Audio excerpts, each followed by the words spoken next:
I started at the SARRC Community School at the age of 2 in 2008. I was like a turtle, hiding in my shell from music and all the other sounds that bothered me.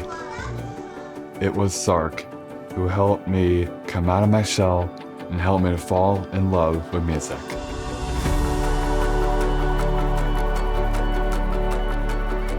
At age 4, I fell in love with the song Airplanes. That song became the spark that ignited my extraordinary love of music.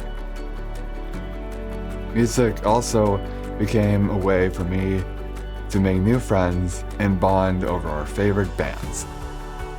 Green Day, Blink-182, and Linkin Park. These bands became the trinity that cemented my music taste with no going back. Fast forward all the way to 2020, I realized the pandemic had changed the way I thought about music. In the midst of life-changing events, I turned to music as a way to heal. It would distract me from the daily thunderstorm of bad news impacting our world. Music inspired me to seek out a new avenue of creativity. It gave a voice to the voiceless during the darkest days of the pandemic. I'm a warrior, student leader, autism advocate, swimmer, and a great friend. SARRC helped me come out of my shell, and I could embrace things like music that I never thought I would enjoy. So finally, I'd ask you to picture this. Don't be afraid of the future. There is joy and light waiting for you. SARRC and my family helped me find joy through music. It has been the amazing force that has allowed me to go out, try new things, and be creative. I now believe in myself. I see my future, and it is shining bright. I'm Bodhi, I'm 14, and I'm a rock warrior. Good morning, and welcome to SARRC's 23rd Annual Community Breakfast. Our theme this year is Picture This, which, as you'll see, has many meanings. Picture how SARRC can transform the lives of children, teens, and adults on the spectrum. Picture what SARRC will be in 10 years with the support of our community.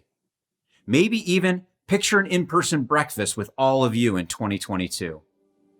We're grateful that you are here, and we promise that it will be worth your while. So sit back and enjoy the program. Jenna, take it away. Thank you, Chad. It's been so fun working with you and Elena on this great event. We are proud of SARRC and all the families and individuals with autism they have served through this incredibly difficult year. This morning, we will hear about how SARRC lives their mission and the vital services they provide in our schools and our community, not only in Phoenix, but in the far reaches of our state. Today, we'll ask you to picture this: SARRC's vision to put effective services within reach of every Arizonan by 2030.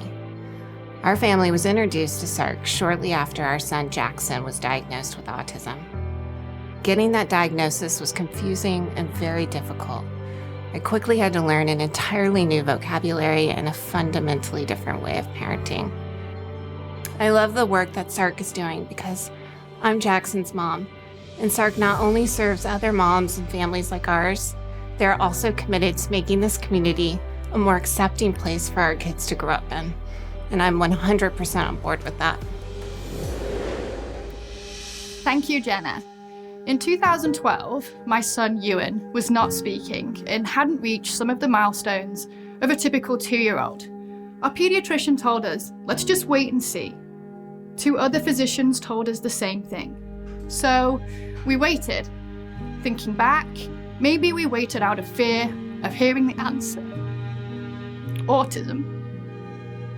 Ewan was ultimately diagnosed with autism in 2015 when he was 5. He's now 10 years old and has been in SARRC's comprehensive behaviour programme for 4 years. As a mom of a child with autism, There are continual challenges and a constant sense of uncertainty, but we have learned to truly appreciate the small things, the new words, the social interactions, and especially the smiles. We are thankful for SARRC, proud to be part of the SARRC family, and honoured to be here today supporting SARRC. We have so many people to thank, all of those who have supported us through this trying year. Our thanks to the 110 table captains who invited you to be here with us today. And a warm thanks to our generous sponsors. It's important for you to know that this breakfast is 100% underwritten by our sponsors and simply would not be possible without their support. Every dollar raised today will go directly to research and other important programs offered by SARRC. Let's recognize our sponsors now. Title sponsor, Jayberg Wilk. Gold sponsors, Kathy and Mike Bosco, MJ Insurance, and the Sanders Family Charitable Fund. Silver sponsors, Alliance Bank of Arizona, Blue Cross Blue Shield, MST Solutions, Sanderson Ford, Tim and Debbie Demore, and the Ewing York Foundation. And thanks to the bronze sponsors listed on the screen. Also, we thank all of our supporting sponsors and the in-kind contributors that are listed on the program you received via email. And we hope everyone's been enjoying their breakfast burritos from Oso. If you haven't had a chance to pick up your burrito, you still can do that until 4 p.m. today. Thank you, Oso. It's now time for one of our favorite parts of our breakfast program. Please welcome our visionary leader, Dr. Danny Openden. Perhaps two of the most overused words during the pandemic have been pivoted and adapted. Let me give you an example. Last year, SARRC pivoted and took our breakfast virtual, and you learned all the ways we adapted services, programs, and research to ensure children, teens, and adults with autism continued to receive medically necessary treatment. And we are exceptionally proud of how we responded to that challenge, which was, to stick with the theme of overused words, unprecedented. But the truth is, great organizations advance. They make progress. They move forward during both the good times and the bad. And it was essential that we did, because the needs of individuals with autism and their families never shut down. In fact, they may have been magnified. 1 in 54 children has autism. The benefits of early intervention can only be realized with an early diagnosis, and there remains a shortage of professionals able and willing to provide evaluations, contributing to the state's average age of diagnosis of nearly 5 years old. And after waiting on average 9 to 12 months for a diagnosis, families are faced with the additional challenge of accessing behavioral treatment. Schools don't often have the resources to effectively educate students with autism, not to mention socially integrate them into their classrooms, playgrounds, and the broader school community. We also know that the social deficits and loneliness adults with autism experience may leave them inherently vulnerable, as 50% have been targeted and pressured into giving away money or their possessions. To address these needs and so many others, SARRC launched a new strategic plan just a couple years ago, focused on a big idea. By 2030, SARRC will become a statewide organization that puts effective services within reach of every Arizonan. Picture this. SARRC has 10 locations across the state. There's a statewide network that connects pediatricians who universally screen for autism with psychologists who efficiently provide diagnostic evaluations, giving Arizona the lowest average age of diagnosis in the country. And just to be sure that no one is overlooked, schools routinely identify students that are struggling socially and coordinate support to help them make friends, safely navigate their community, and eventually find meaningful employment. Strategic partnerships and technology allow us to reach into all corners of the state, making SARRC programs and services readily accessible regardless of where you live. And best of all, our inclusive, supportive community has spread to all cities and counties, and people with autism are recognized not for their intensive needs, but for their substantive contributions to Arizona. In 2020, while pivoting and adapting to deliver our programs, we never considered changing or abandoning our big idea. Rather, today, SARRC is even closer to achieving it. And today, we are excited and proud to announce SARRC will open our newest location in South Scottsdale at the Paiute Neighborhood Center, made possible by the City of Scottsdale. SARRC's services can be the difference between whether a child with autism learns to communicate, a teen with autism can navigate the awkwardness of adolescence and make friends, or an adult with autism is competitively hired on their path to living independently. At the beginning, it was really tough when we received the diagnosis, but we quickly found SARRC. And I found that they had the community school. Sergio went to the community school for 3 years before he went to kindergarten. So when we first started SARRC, Sergio would barely say a word. And I didn't know if he was going to be able to have a conversation, Then when he moved to middle school, he was seeking to make more friends. And I could see he was struggling to interact with other kids at school or his own age. And one day I got an email from SARRC, and it was about peers, and I read the description, and I'm like, well, this sounds like right down the alley of what we're looking for. When I'm thinking, I'm sort of like in deep thought, and I could come off as me being like upset, like judging someone, when that's just not it. So I could be conscious about that and try to avoid that during first interactions. My name is Sergio, and I'm 13. PEERS is an evidence-based social skills intervention for teens on the autism spectrum. And it's a short-term program. And what makes the PEERS program really unique is that parents participate with their teens. So our teens come once a week for 16 weeks, and they're in the group for an hour and a half learning all of these new social skills. And the parents come and they participate in a separate group where they are learning those skills, but also strategies to work with their teens outside of the program when they're at home and in their own community. In PEERS, they teach things such as like how to find common interests, how to start conversations, how to join conversations, how to just generally be a human being and a social one. It would help if I were to learn a couple of pickup lines, but I can't expect that much. He still has the autism, and I knew that any time that we will need something or we will need help with that, SARRC is there. I'm sorry. I just cannot be grateful enough for everything that SARRC does for our kids. I feel that that we wouldn't be here if it wasn't for SARRC. My hope and dream back then was that he would say a word. He had 1 or 2 C words, but he was not communicating, and he had this rigidity with him. But I think he's overcome a lot of that, most of that. And so my goals for him now is the same goals as any parent would have to any typical kid.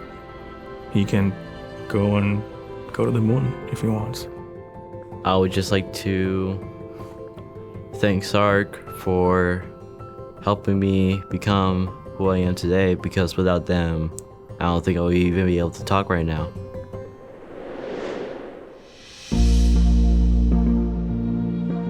I'm Jonathan Sleeman, and I work at Steak 44, and I'm 21 years old. When I first got my job, I was really proud of myself. When I started my very first day, I was really nervous, and I introduced myself for the first time to my coworkers.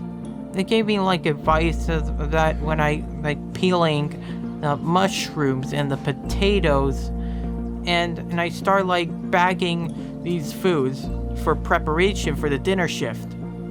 Well, it's a terrific story. I have a great relationship with Jonathan's parents, his dad, Rudy, and we got to talking over dinner one night, and he was sharing pictures of all of the, really incredible culinary things that Jonathan does at home, cooking for his family, and we got on the subject of how he has such a passion for it.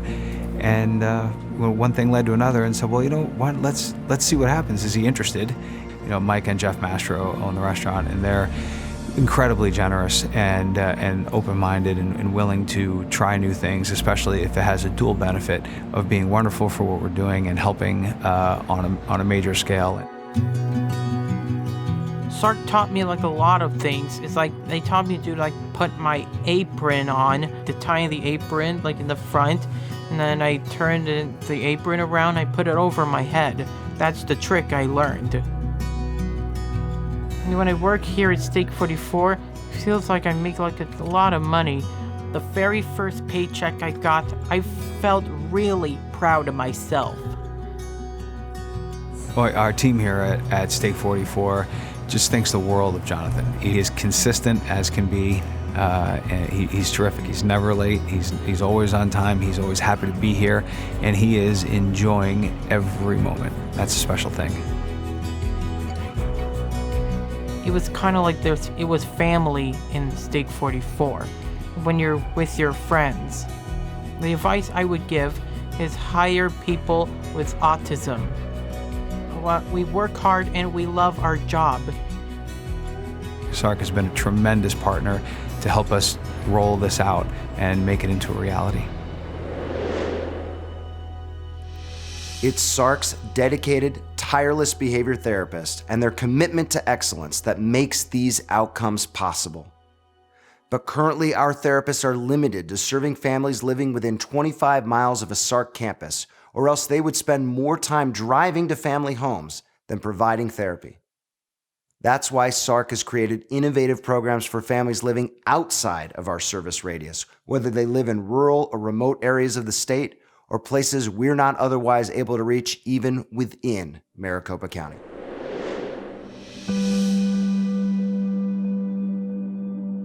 I think we first started to question if there was something going on with Emery around the age, I believe, 18, 19 months. We noticed that she stopped having really good eye contact, and she was in her, started to go into her own world.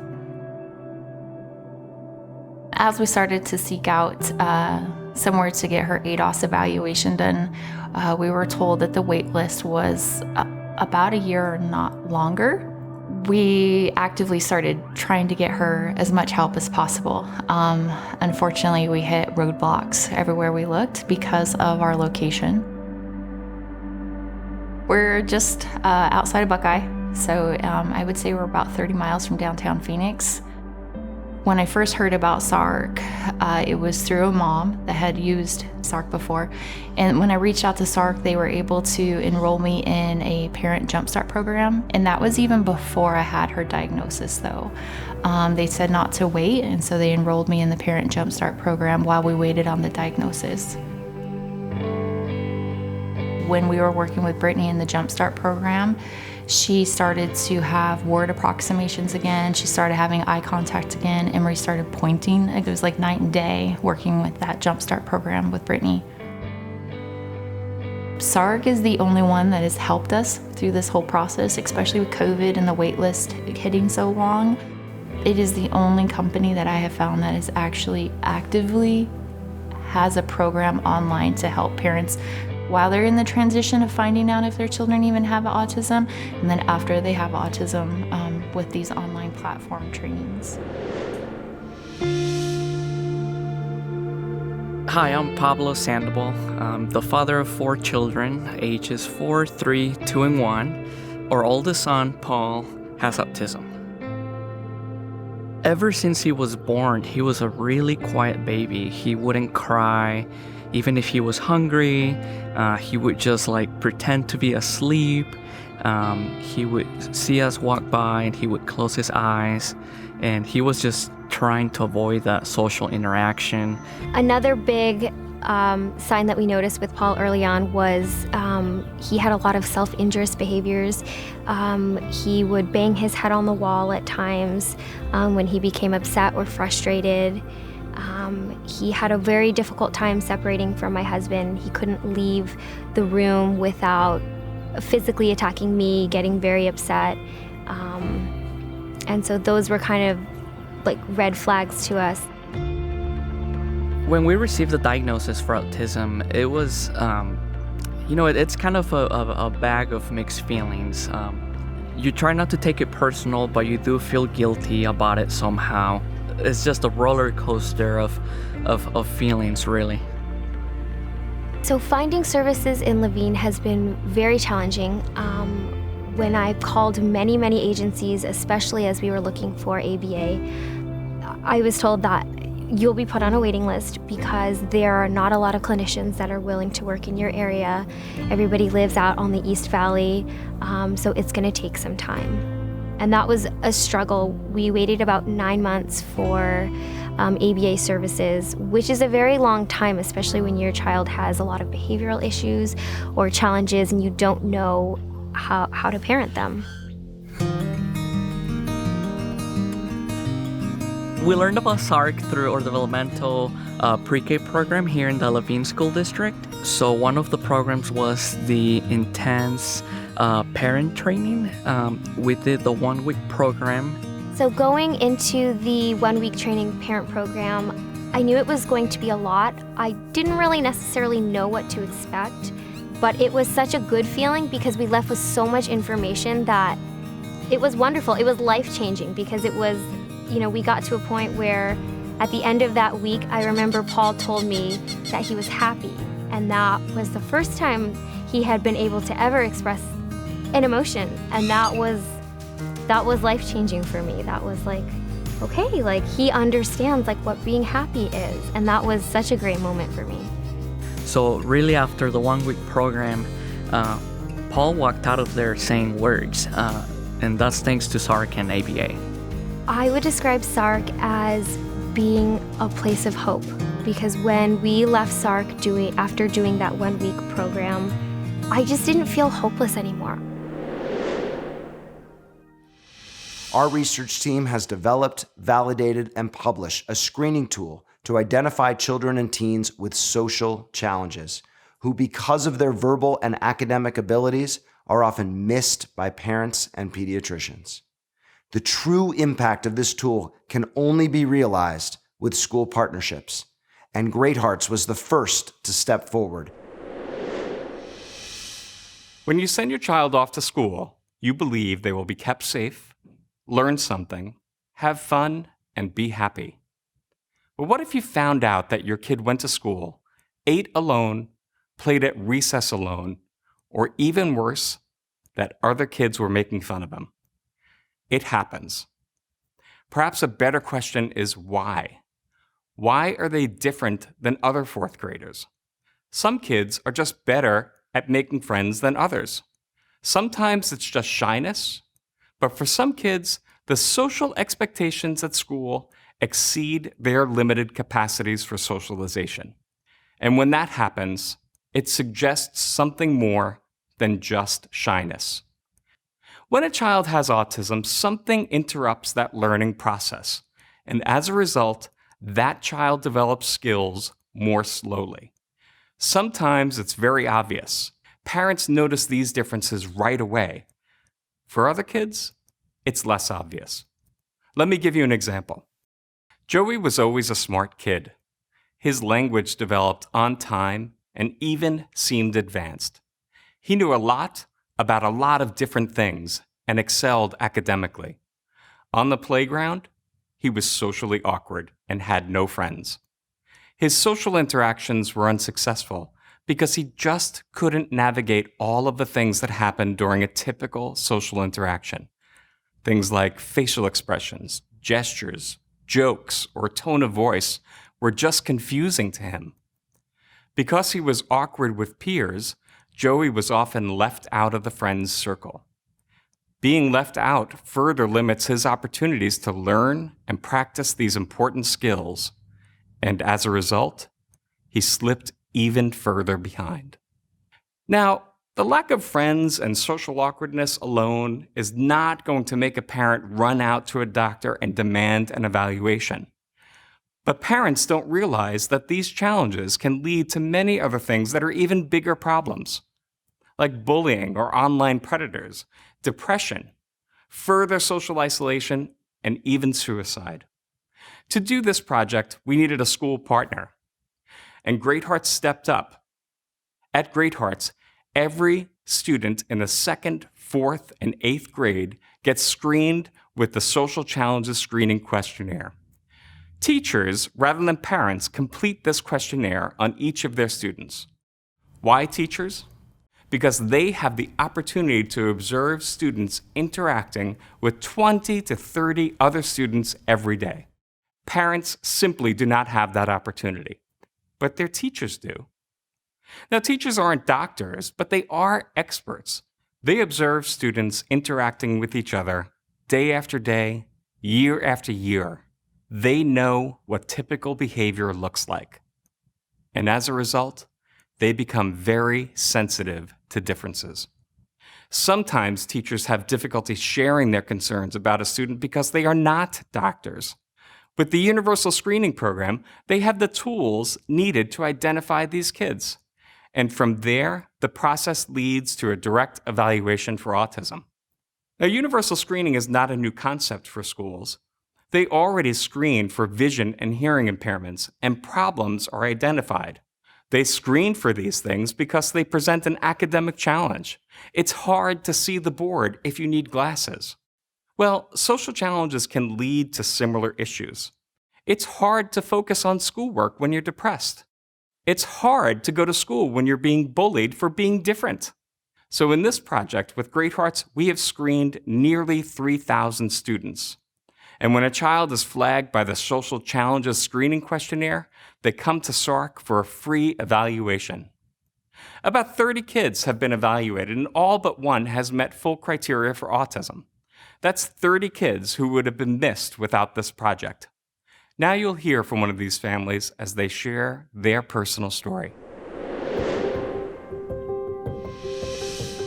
Julie has always been an avid reader, and people, when she was growing up, when 4 and 5 years old, they would say she's like a little adult. She speaks like a little adult. And I just took it that, yes, that's just what she does. And she was reading chapter books at 5, and so we just didn't think much of it. But when we look back in 1st and 2nd grade, there were struggles with friendships. And she was great at making friends. That was no problem.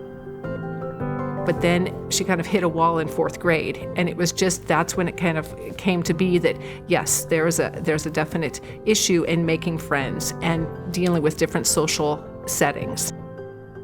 When Julie would come home in 4th grade and just be so upset and not know how to express herself, or she just said, it was just another hard day, Mom. It was another bad day, Mom. And it was really discouraging because I didn't know. It's hard to say, well, just talk to them, just go and interact. And it's just not something she could do. And it was really hard not to be able to fix it.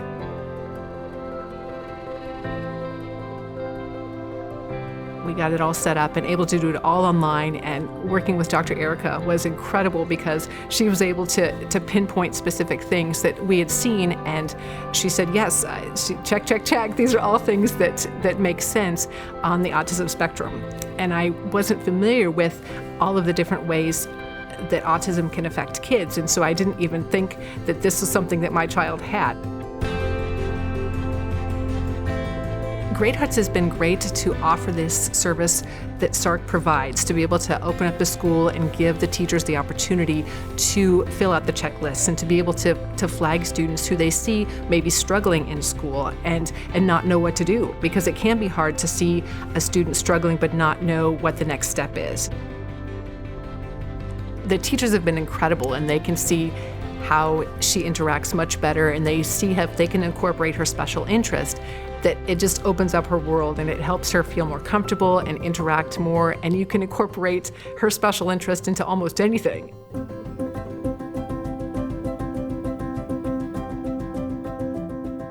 My name is Julia, and I'm 11 years old.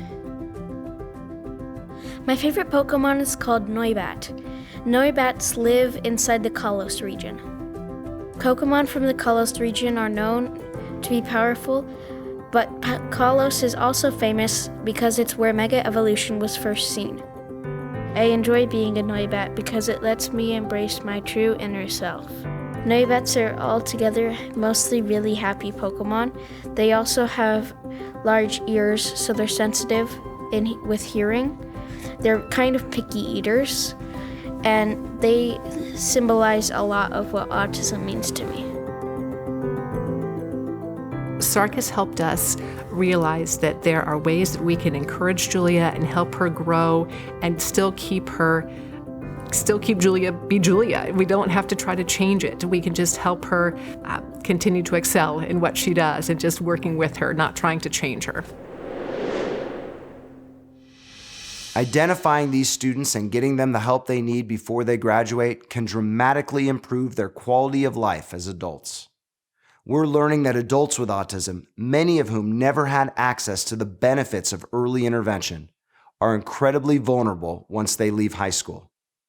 Consider, for instance, how easy it must be to take advantage of someone who lacks social skills, but is desperate for social connection. And adults with autism are also vulnerable in places you'd least expect. 1 in 5 people with autism have been stopped and questioned by the police before age 21. And civilian injuries and fatalities during police interactions are disproportionately common among people with disabilities.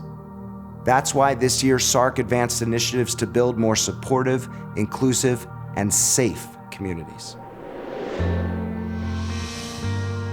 My first job was at a truck stop when I was 20 years old. I was living with my parents in Kingman. I foolishly gave someone gas. I drove him to my bank, withdrew $800, and I gave it to him, expecting to be compensated. He guilt-tripped me because he said he didn't want his wife or kids to be on the street. And the day after, he said he was going to show up at 3, and he didn't show up. Over the years, we've listened to story after story of challenges faced by our clients and families related to safety, often with heartbreaking consequences of financial loss, arrests, even incarceration. This led us to increase our energy and focus on developing strategic partnerships and specific programs to teach these critical skills. Skills like how to interact with police, how to discriminate when and where to share personal information, and how to differentiate between relationships like acquaintances versus friends. Leading an independent life requires each of us to have an online presence. Things like online banking. What about employment? How many businesses still use paper applications? We live in an ever-increasingly digitized world, and to truly function independently, we have to engage online. And that was all before 2020. The pandemic has required us to engage in even more virtual interactions this last year. Work, school, and even our family and social interactions moved to online platforms. And with increased use came increased risk. So what have we done about it? Well, we now teach skills like how to discriminate a safe versus an unsafe website. We teach the do's and don'ts of social media. We work on discriminating private versus shared information and what to never share online. We teach what to and what not to download on your computer and specific terms to avoid when web searching. We even cover what to do when you encounter a stalker or a bully, and equally important, how not to accidentally become one. And with the help of a grant, we took all that information and created a manual that's now available to our community for download. This manual has information on important tips and strategies for teaching these skills, and resources to support safe behaviors. We hope stories like those shared today become few and far between, and that families and individuals can picture a future with less fear, more hope, and equipped with the critical skills to be safe and successful in their communities and online.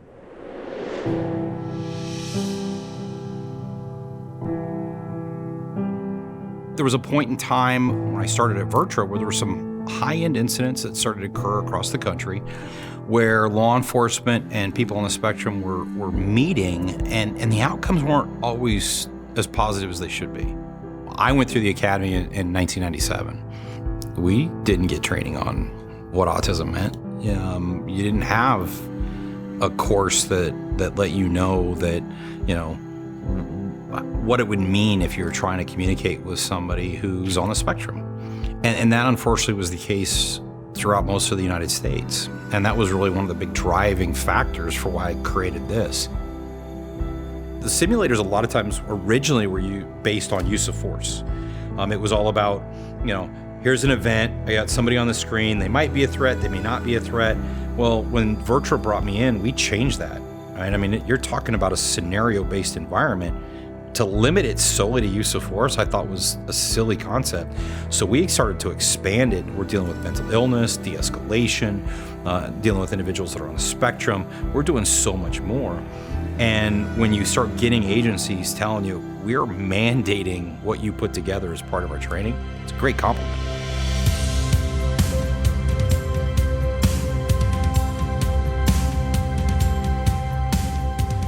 The way we set this up is it's a blending of learning methodologies, right? So it starts off with Danny is actually presenting, and he's talking about the science and talking about the realities and some of the interpersonal aspects.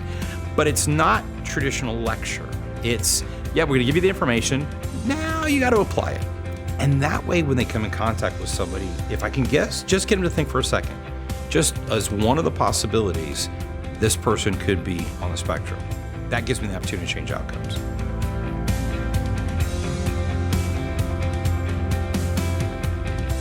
With the help of our Swirl, Sip, and Savor supporters, the simulators SARRC created with VirTra already meet the annual training requirements for police officers in 36 states, giving families peace of mind about what might happen should their child, teen, or adult with autism have an interaction with a police officer. For nearly 25 years, SARRC and this community have had lots of practice pivoting and adapting to support the needs of individuals with autism and their families. In fact, we've done that so well that our community will be featured as a shining example of what's possible in a new film about the first person ever diagnosed with autism. It's called In a Different Key. It just took top honors for Best Documentary at the Oxford and Sonoma Film Festivals and will be shown at the Sedona International Film Festival this June. If SARRC can achieve all of this going into a global pandemic, just picture what we can do as we begin to emerge from it. Without a doubt, it will be unprecedented.